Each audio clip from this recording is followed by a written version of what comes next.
Hello guys, मैं आपका भाई दोस्त educator of business studies love Kaushik. आज की क्लास में प्लानिंग चैप्टर को उठा रहे हैं और प्लानिंग की मैं आपको फीचर्स भी कराऊंगा, इंपॉर्टेंस भी कराऊंगा। मैं जानता हूं कि बहुत सारे स्टूडेंट्स प्लानिंग की फीचर्स के पॉइंट्स में और प्लानिंग की इंपॉर्टेंस के पॉइंट्स में कंफ्यूज रहते हैं, सेम सेम से लगते हैं। यार, प्लानिंग की फीचर्स और इंपॉर्टेंस दोनों अलग चीजें हैं, इसको डिफरेंशिएट करो। किसी भी चीज की फीचर हो, चाहे प्लानिंग की हो, स्टाफिंग की हो या डायरेक्टिंग की हो, चाहे वो कोर्स में हो चाहे नहीं हो, मैं फीचर का मतलब बता रहा हूं आपको। किसी भी चीज की फीचर्स अगर तुम याद कर रहे हो तो ये सोचकर याद करो कि वो चीज दिखती कैसी है। नहीं, जैसे इंसान की फीचर जानते हैं तो उसकी हाइट कैसी है, उसकी शेप कैसी है, उसके कपड़े कैसे हैं, पता लगाते हो ना, वो इंसान की फीचर्स होती है। फिर प्लानिंग की इंपॉर्टेंस का पता लगाएंगे तो ये जानेंगे कि प्लानिंग करने के क्या क्या बेनिफिट्स है, क्या क्या फायदे हैं। जैसे किसी इंसान की फीचर्स देख ली तुमने, हाँ भाई दिखता कैसा है, स्टाइल कैसा है, पर्सनालिटी कैसी है, फिजिकल अपीयरेंस कैसी है। अब अगर उसकी इंपॉर्टेंस का पता लगाना हो ना, तो उस इंसान का आपकी जिंदगी में होने का फायदा क्या है, यह पता लगा के तुम उसकी इंपॉर्टेंस को साबित कर सकते हो। तो मैंने पहले लिखा है यहां पर फीचर्स ऑफ प्लानिंग। प्लानिंग की फीचर्स यानी प्लानिंग दिखती कैसी है, प्लानिंग को टच तो कर नहीं सकते, है ना, मतलब फील कैसे कर सकते हो प्लानिंग को। देखो, प्लानिंग फ्यूचर के लिए होती है, सबको पता है। प्लानिंग परवेसिव है। परवेसिव जो शब्द है ना, बिजनेस स्टडीज में परवेसिव को बोला है सबके लिए है। अब क्या है, बिजनेस में अपने मैनेजमेंट के 3 लेवल होते हैं, टॉप लेवल, मिडिल लेवल और लोअर लेवल। प्लानिंग के तीनों लेवल करते हैं। एक पॉइंट फिर आता है कि प्लानिंग के लिमिटेशन में पढ़ा था कि planning leads to rigidity. Planning तो सिर्फ टॉप लेवल के लोग करते हैं, इसलिए लोअर लेवल के लोगों की क्रिएटिविटी कम हो जाती है। ये वाला पॉइंट भी था, है ना। तो यहां पर आपको एक बात बताऊं, मेन प्लान तो टॉप लेवल वाले बनाते हैं, लेकिन उस प्लान को, उस टारगेट को, उस गोल को अचीव करने के लिए मिडिल लेवल वाले अपने तरीके से अपना प्लान बनाते हैं, लोअर लेवल वाले अपने तरीके से अपने प्लान्स बनाते हैं। तो वो जो छोटे छोटे प्लान्स होते हैं ना, उसको दोस्तों डेरिवेटिव प्लान बोलते हैं। तो main plan is set by top level and the supporting plans are set by the following levels, मतलब जो भी 2-3 लेवल नीचे बताए हैं, ये जो प्लान बनाएंगे वो डेरिवेटिव लेवल्स। तो सीधा सीधा आते हैं, प्लानिंग को हम फील कैसा करते हैं भविष्य के लिए, कि what is to be done, what is not to be done, what is to be the target of the firm, है ना। क्या क्या चीजें हमें सोचनी है कंपनी के बारे में ताकि कंपनी के डिजायर्ड गोल्स अचीव होने लगे। This is all about planning. और प्लानिंग के बारे में वर्ड लिखे हैं। अब मैं एक एक चीज को एक्सप्लेन कर रहा हूं। और इंपॉर्टेंट बात, आपको स्क्रीनशॉट लेने की जरूरत नहीं है, नोट्स आपको डिस्क्रिप्शन में पीडीएफ की तरह मिलेंगे, है ना। अब मजे वाली बात है, नोट्स की तरह सब कुछ लिखा हुआ है, आपका काम आसान कर दिया। ठीक है जी। तो पहला पॉइंट आपके सामने पेश किया जाता है फीचर्स ऑफ प्लानिंग में। Planning focuses on achieving objectives. Objectives बोलो या गोल बोलो, प्लानिंग का फोकस रहता है कि जो पहले से डिसाइड प्री डिटरमाइंड टारगेट्स हैं उसको अचीव करना है। कौन से टारगेट? टारगेट ये भी हो सकता है कि प्रॉफिट ज्यादा करना है, टारगेट ये भी हो सकता है कि सेल्स ज्यादा करनी है। और टारगेट हमेशा नंबर में डिफाइन होनी चाहिए, ऐसे नहीं कि प्रॉफिट ज्यादा करके दिखाओ। मान लो, देखो एक रोचक सी स्टोरी सुनो। एक मैनेजर ने अपने एम्प्लॉय को बोला कि हमारा टारगेट है प्रॉफिट इस बार ज्यादा करना है। उस एम्प्लॉय ने प्रॉफिट ज्यादा करके दिखा दिया। अब वो गया मैनेजर के पास, बोला देखो मैंने प्रॉफिट ज्यादा करके दिखा दिया। अब मैनेजर बोला अरे इतना ज्यादा नहीं, इससे भी ज्यादा करना था। क्या खेल रहा है ये? ऐसे तो वो परेशान करता रहेगा एम्प्लॉय को। तो ये जिंदगी में ऐसी बातें नहीं चलती, नंबर्स में बात होनी चाहिए। तो प्लानिंग बेसिकली गोल ओरिएंटेड है, तो ऑब्जेक्टिव पे इसका फोकस होता है। और ये प्राइमरी फंक्शन ऑफ मैनेजमेंट है।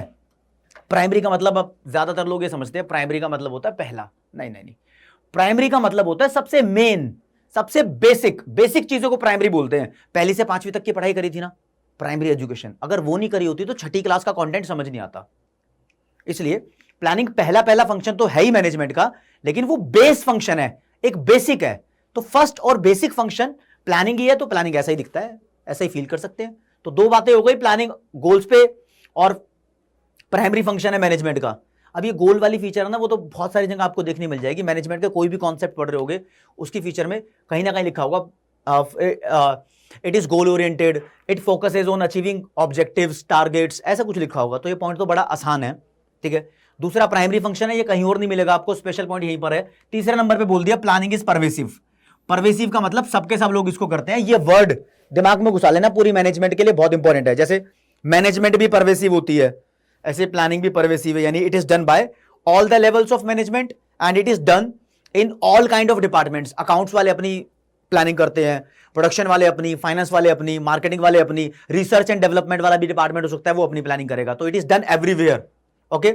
और एवरीवेयर क्या, हर जगह प्लानिंग होती है, चाहे कंपनी हो, चाहे फर्म हो, चाहे पेट्रोल पंप हो, चाहे हॉस्पिटल हो, चाहे फैमिली हो, चाहे तुम स्कूल में, क्लास में अपने पेपर देने के लिए प्लानिंग कर रहे हो कि कौन सा क्वेश्चन इंपॉर्टेंट है, कौन सा क्वेश्चन इंपॉर्टेंट नहीं है। ठीक है, तो अपनी प्लानिंग कर रहे हो। And the planning is continuous. Continuous का मतलब होता है it is never ending process. कोई भी चीज कॉन्टिन्यूअस है ना, याद करने के लिए आप देखो बिजनेस स्टडीज में कितने भी कॉन्सेप्ट आ जाए, कोई भी चीज कॉन्टिन्यूअस आपको मिली तो उसकी एक्सप्लेनेशन में एक चीज जरूर लिख देना, इट इज नेवर एंडिंग।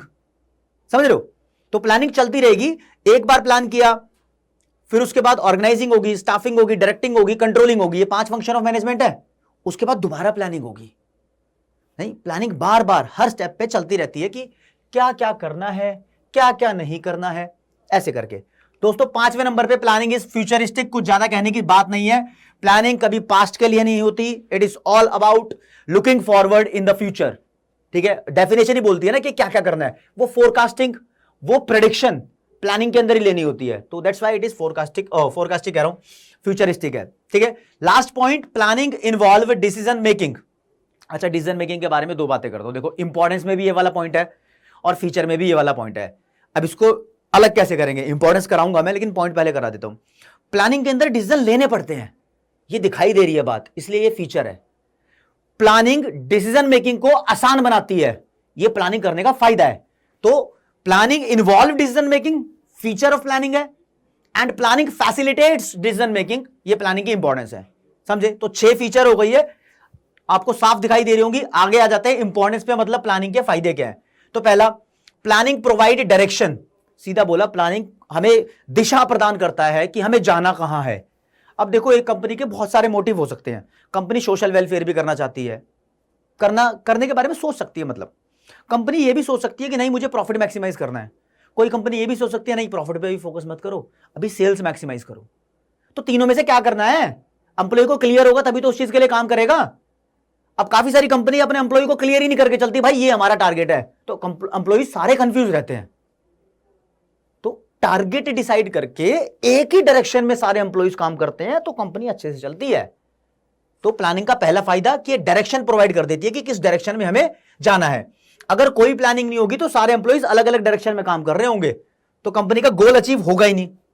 और दूसरा लिखा है, planning reduces the risk of uncertainty. भविष्य में क्या होने वाला है ये तो किसी को नहीं पता, लेकिन भविष्य के लिए प्लानिंग कर सकते हैं। मान लो भविष्य के लिए 3 सिचुएशन है, ए भी हो सकती है, बी भी हो सकती है, सी भी हो सकती है। तो ए में हम क्या करेंगे, बी में हम क्या करेंगे, सी में हम क्या करेंगे, ये पहले से प्लान करके चल लेते हैं। फिर एक्सेप्शंस आर ऑलवेज देयर, मतलब तबाही हो गई, बाढ़ आ गई, अर्थक्वेक आ गया, तबाही, सुनामी, सब कुछ हो गया, उसमें तो कुछ नहीं कर सकते। लेकिन जहां तक हो सके फ्यूचर की सिचुएशन को प्रेडिक्ट करके अपने रिस्क ऑफ अनसर्टेनिटी थोड़ा सा कम कर सकते हैं, ज्यादा भी कम कर सकते हैं। इट डिपेंड्स कि जो सोचने वाला बंदा है वो कैसे सोचता है। क्रिकेट का एग्जांपल ले लो यार, जब एक कैप्टन होता है या बैट्समैन होते हैं, टीम के प्लेयर खेल रहे होते हैं, तो वो सोचते हैं हाँ भाई T20 के अंदर 20 ओवर का मैच है तो 200 का स्कोर बहुत हाई फाई रहेगा, मतलब हम जीत ही जाएंगे मैच। कभी कभी 200 वाली टीम भी तो हार जाती है ना। तो बस वही है, 200 सेफ स्कोर है, लेकिन अनसर्टेनिटी को कम किया जा सकता है, अवॉइड नहीं किया जा सकता। बट फायदा तो है ना, अनसर्टेनिटी कम हो रही है। 2 पॉइंट हो गए। थर्ड नंबर पे लिखा है दोस्तों, प्लानिंग रिड्यूसेस वेस्टफुल एक्टिविटीज। अब बिना प्लानिंग के सोचो कैसा हो रहा है, बिना प्लानिंग के कोई भी कुछ भी कर रहा है तो चीजें डबल भी रिपीट हो जाती है, डुप्लीकेशन ऑफ एक्टिविटीज भी हो जाती है। प्लानिंग होगी ना तो कोई चीज डबल नहीं होगी, तो फालतू की वेस्टफुल एक्टिविटीज बिल्कुल भी नहीं होने वाली। ये फायदा और प्लानिंग का। Planning promote innovative ideas. Planning पहला फंक्शन ऑफ मैनेजमेंट है, इसलिए वो इनोवेशन की तरफ जा सकता है। वो नई नई चीजें जो प्लानिंग बोलेगी उसके हिसाब से सब कुछ चलेगा आगे, है ना। तो it promotes innovative ideas, right. And next is planning facilitate decision making. ये मुझे एक्सप्लेन करने की जरूरत नहीं है क्योंकि मैंने बता दिया कि डिसीजन मेकिंग के अंदर प्लानिंग हेल्प करता है। बहुत सारे ऑप्शन और प्लानिंग प्रोसेस देखो ना, बहुत सारे ऑल्टरनेटिव हमारे पास, सभी ऑल्टरनेटिव को इवेल्युएट करना है, उनके प्लस माइनस पॉइंट्स देखने हैं, जो बेस्ट है उसको चूज करना है। तो ऐसे डिसीजन मेकिंग हेल्प हो रही है यहां पर। And the last one is planning establishes standards for controlling. अच्छा, मैनेजमेंट का पूरा प्रोसेस है, लास्ट वाला स्टेप कंट्रोलिंग होता है। कंट्रोलिंग के अंदर हम अपनी गलतियों को ठीक करते हैं और पता लगाते हैं कि गलतियां की कहां हैं। तो गलतियों को ठीक करने का जो मेजरमेंट है ना, स्टैंडर्ड है, वो प्लानिंग में पहले से डिसाइड हो जाता है। देखो कैसे, मान लो बोला है कि 100 रुपए का प्रॉफिट कमाना है कंपनी को, अभी एग्जांपल ले रहा हूं, ठीक है। ये प्लानिंग में ही सोच लिया ना, गोल्स तो, टारगेट तो प्लानिंग में डिसाइड हो गया। अब कंपनी ने प्रॉफिट अर्न किया 85 का, तो डिफरेंस कितना हो गया 15 का, ये कमी रह गई। ये कमी ठीक कैसे करनी है, ये भी प्लानिंग में ही डिसाइड कर लिया पहले। ठीक करने को बोलते कंट्रोलिंग, लेकिन ये कंट्रोलिंग कैसे करनी है ये भी प्लानिंग में ही पहले ही डिसाइड कर लिया जाता है। यानी देखो, जैसे कि सरकार मतलब कोर्ट बताता है कि मर्डर करना क्राइम है, बिल्कुल ठीक है, तो क्राइम है तो उसकी सजा मिलेगी, बिल्कुल ठीक है। अब कोई क्राइम कर देता है तो उसको सजा किस बेसिस पे देनी है, उसको फांसी देनी है या आजीवन कारावास देनी है या जमानत भी दे सकते हैं, क्या क्या कहानी है, वो पहले से ही डिसाइडेड है, ऑलरेडी वो डिसाइडेड है। तो कुछ भी भविष्य में टारगेट रखा है हमने, उसमें कुछ गलतियां होंगी तो उसकी सजा क्या है या फिर उसके लिए रेक्टिफिकेशन क्या है या वो ठीक कैसे होंगी, वो पहले से ही डिसाइडेड है। तो इसलिए बोलते हैं प्लानिंग एस्टैब्लिश करता है, मतलब सेट कर देता है पहले ही कि कंट्रोलिंग में कौन कौन से स्टैंडर्ड होंगे। स्टैंडर्ड का मतलब बेसिस होंगे, जिस पैमाने पर, जिस स्केल पर हर चीज को नापा जाएगा, तोला जाएगा, मेजर किया जाएगा, है ना।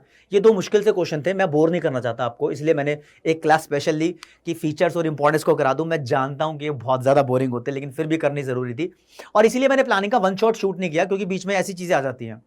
दोस्तों 3 लेक्चर में इसको मैंने कंप्लीट करने का प्लान बनाया है। पहला लेक्चर इससे पहले आ चुका है, जिसके अंदर प्लानिंग का प्रोसेस और प्लानिंग की लिमिटेशन बहुत ज्यादा क्रिएटिव तरीके से कराई है।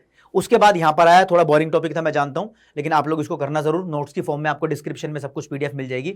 इसके बाद टाइप्स ऑफ प्लान्स करेंगे, स्टैंडिंग और सिंगल यूज, उसके अंदर स्ट्रैटेजी, ऑब्जेक्टिव, बजट, प्रोग्राम सब आएगा। तो तीसरे लेक्चर का वेट करेंगे। अभी अपनी प्रॉब्लम, दिक्कत, डाउट आप अपने कमेंट सेक्शन में बताएंगे, और चैनल को सब्सक्राइब करना नहीं भूलेंगे। तो आज के लिए इतना ही दोस्तों, जय हिंद, जय भारत, नमस्कार, धन्यवाद।